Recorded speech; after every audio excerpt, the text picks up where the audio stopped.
कभी कभी कोई रेसिपी इतनी वायरल हो जाती है कि उसे ट्राई करने का मन खुद ही कर जाता है ना। और मेरे साथ भी यही हुआ इस आम की चटनी के साथ। और सच कहूँ, इसका स्वाद मेरी उम्मीद से भी कहीं ज़्यादा अच्छा निकला।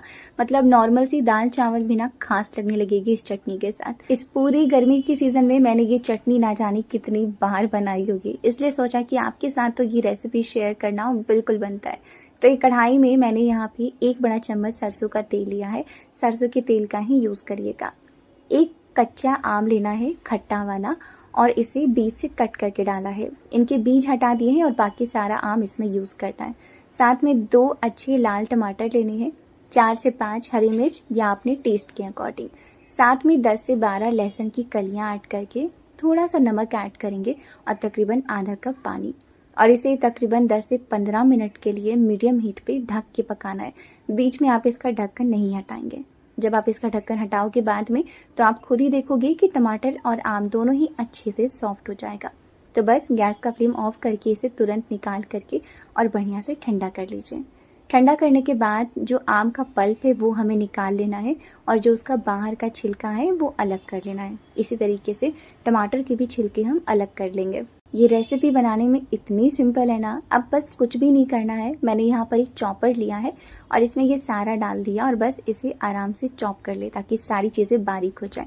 आप खलबट्टा या सिलपट्टा पे भी आप ये काम कर सकते हो, या मिक्सी ग्राइंडर में भी कर सकते हो। बीच में मैंने इसे एक बार हल्का सा मिक्स कर दिया था और वापस से हल्का चॉप किया ताकि ये बढ़िया तरीके से बारीक सा हो जाए। बहुत ज़्यादा बारीक नहीं करना, इस बात का ध्यान रखिएगा।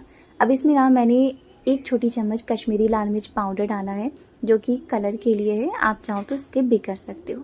साथ में कटा हुआ प्याज ऐड करेंगे, एक मीडियम साइज़ का, और थोड़ा सा नमक मुझे कम लग रहा था तो वो मैंने ऐड किया। इसके बाद आपको इसे बस हल्का सा मिक्स करना है, बहुत ज़्यादा नहीं करना, वरना प्याज बहुत बारीक होगा ना तो अच्छा नहीं लगेगा।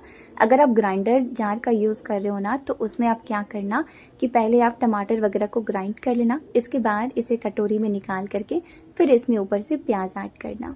हाँ, ऊपर से ना थोड़ा सा मैंने सरसों का तेल और ऐड किया है, बहुत ही अच्छा टेस्ट आता है।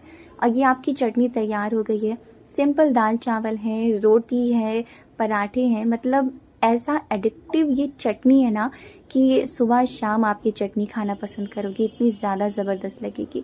तो एक बार ज़रूर ट्राई करना, आई एम श्योर आपके मुंह में पानी आ जाएगा। और अगर आज की रेसिपी पसंद आई है तो वीडियो को प्लीज़ लाइक करके अपने किसी दोस्तों के साथ शेयर करना बिल्कुल ना भूलें। बाकी मैं आपके लिए ऐसी और मज़ेदार चटपटी रेसिपीज़ लेकर आती रहूँगी। आप बस मुझे सब्सक्राइब कर लेना ताकि आप एक भी वीडियो मिस ना करो।